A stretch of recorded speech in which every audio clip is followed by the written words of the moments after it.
2 दिनों से यह बारिश तो रुकने का नाम ही नहीं ले रही है।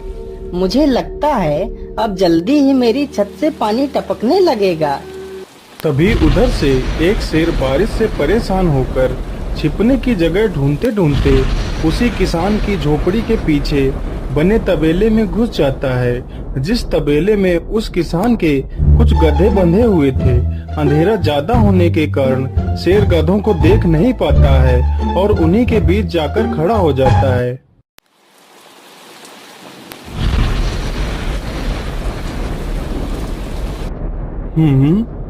यहाँ से तो किसी मनुष्य की आवाज आ रही है। चलो चुपचाप बैठा रहता हूँ, जैसे ही यह आदमी मेरे करीब आएगा मैं इसे खा लूंगा। हाय हाय हाय, यह बारिश कब रुकेगी? ऊपर से यह टपका भी आ गया। अब मैं क्या करूं? इस टपके से कैसे बचूं? इतना तो डर मुझे शेर और बाघ से भी नहीं लगता है, जितना डर मुझे इस टपके से लगता है। अरे यह टपका कौन है? मुझे लगता है यह टपका तो मुझसे भी ज्यादा खतरनाक है। अभी तो यह आदमी शेर और बाघ से ज्यादा इस टपके से डर रहा है। चलो जल्दी से मैं यहाँ से निकल लेता हूँ, नहीं तो कहीं टपका ने मुझे देख लिया तो मेरी खैर नहीं। ओहो, अब मैं इस टपका से कैसे बचूं? चलो जल्दी से मैं अपनी मौसी के घर चला जाता हूँ।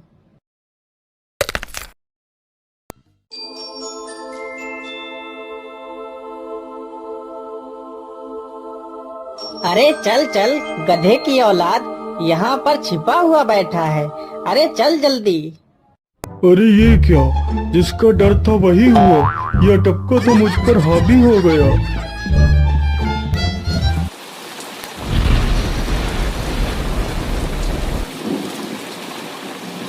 कैसे बचूं? कैसे बचूं? इस टपका से मैं कैसे बचूं? हे भगवान मेरी सहायता करो, मुझे इस टपका से बचाओ। मैं आज के बाद किसी प्राणी को नहीं मारूंगा, मैं मांसाहार छोड़ के शाकाहारी बन जाऊंगा। भगवान मेरी रक्षा करो। शेर को दौड़ते दौड़ते रात से सुबह हो जाती है।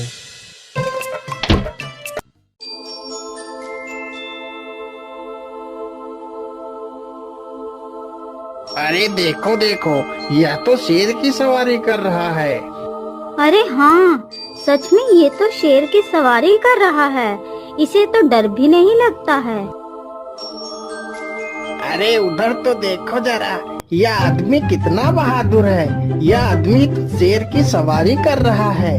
जिस शेर को देखकर हमारी धोती आगे से गीली और पीछे से पीली हो जाती है, यह तो उसकी सवारी कर रहा है। ये गांव के लोग भी ना पागल हो गए हैं, जो इस गधे को शेर। अरे बाप रे, यह तो सच में एक शेर है। हे भगवान मेरी रक्षा करो, शेर तो मुझे खा ही जाएगा। राम राम राम राम राम, अब क्या होगा?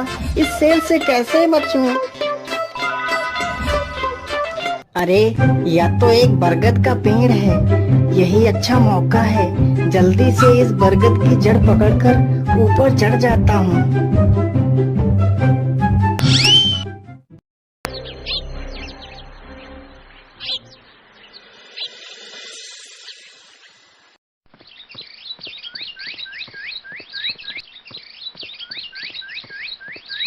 अरे शेर भैया, तुम इतनी जोर जोर से भागते हुए कहाँ जा रहे हो?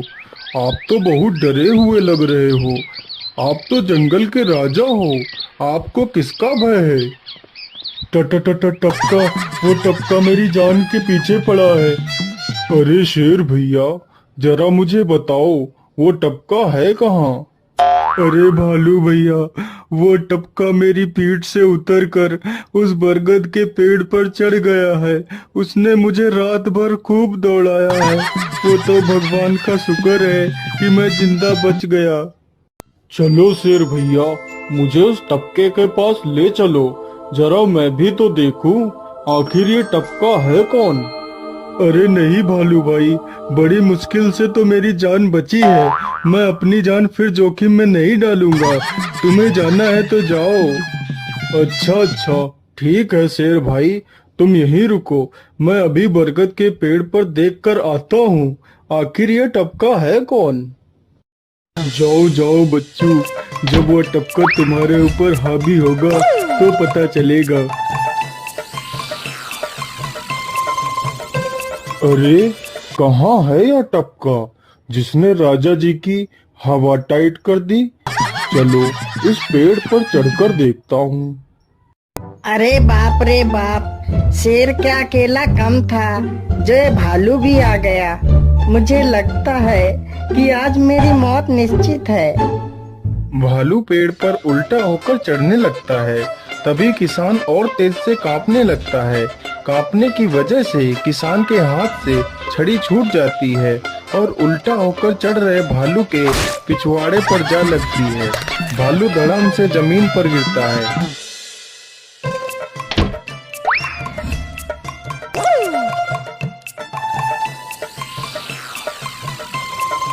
मुझे लगता है अब शेर और भालू दोनों भाग गए हैं। चलो अब जल्दी से यहाँ से निकल लेता हूँ।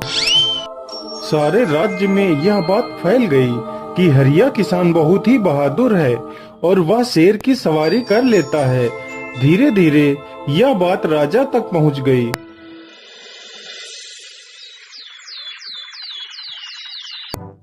महाराज, क्यों न हम पड़ोस के गांव से हरिया किसान को बुलवा लेते हैं। वह बहुत ही बहादुर है। उसके बहादुरी के चर्चे तो पूरे राज्य में हैं। मुझे पूरा विश्वास है वह इस काम को जरूर कर सकता है। वह इस दुष्ट शेर को जरूर पकड़ लेगा। सैनिकों, हरिया किसान को आदर पूर्वक हमारे दरबार में पेश किया जाए।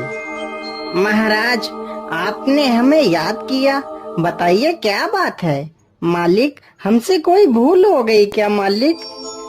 नहीं नहीं हरिया, तुमसे कोई गलती नहीं हुई है। यह कुछ लोग पड़ोस के गांव से आए हैं। इनका कहना है कि इनके गांव में कोई दुष्ट शेर आ गया है जो इनके पशुओं को उठाकर ले जाता है और उन्हें मारकर खा जाता है। हमने तुम्हारी बहादुरी के बहुत सारे किस्से सुने हैं। तुम बहुत ही बहादुर हो, इसलिए मैं तुम्हें उस शेर को पकड़ने की ये जिम्मेदारी सौंपता हूँ। अरे बाप रे बाप, उस बार तो मैं शेर के हाथों बच गया था, लेकिन इस बार मैं नहीं बचूंगा। अगर मैंने महाराज को सच सच बता दिया तो झूठ बोलने के जुर्म में मुझे फांसी पर ही चढ़ा देंगे। अरे हरिया, तुम मन ही मन क्या बड़बड़ा रहे हो? कुछ नहीं महाराज, कुछ नहीं। मैं सोच रहा था कि मैं शेर को कैसे पकड़ूं। ये लो हरिया, कुछ स्वर्ण मुद्राएं रख लो, ये तुम्हारे काम आएंगी। क्या करूं, कैसे पकड़ूं उस शेर को? ये महाराज ने भी मुझे कैसी दुविधा में डाल दिया है। क्या करूं, क्या करूं? हाँ, मिल गया। फिर हरिया बाजार से एक रस्सी और एक जाल तथा एक बकरी खरीद कर लाता है। चलो जल्दी से, मैं यहाँ पर एक गड्ढा खोद देता हूँ।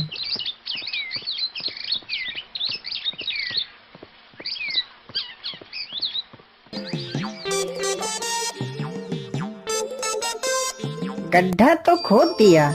चलो अब जल्दी से इस बकरी को रस्सी से बांध देता हूँ। हरिया ने बकरी को रस्सी से बांधकर गड्ढे में खड़ा कर दिया और जाल को लेकर पेड़ की डाल पर बैठ जाता है।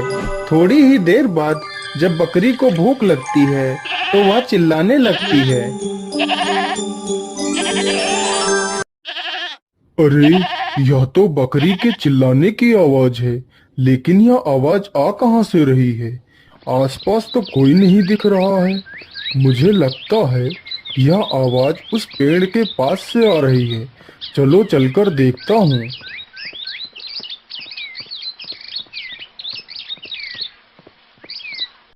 अरे वाह, आज तो शिकार मेरे पास खुद चलकर आ गया। शेर तुरंत ही बिना देर किए हुए गड्ढे में छलांग लगा देता है। तभी किसान तुरंत ही बकरी को ऊपर खींच लेता है और जाल को गड्ढे के ऊपर गिरा देता है। शेर गड्ढे में ही फंस जाता है। यह देखकर गांव के सभी लोग बहुत ही खुश हो जाते हैं।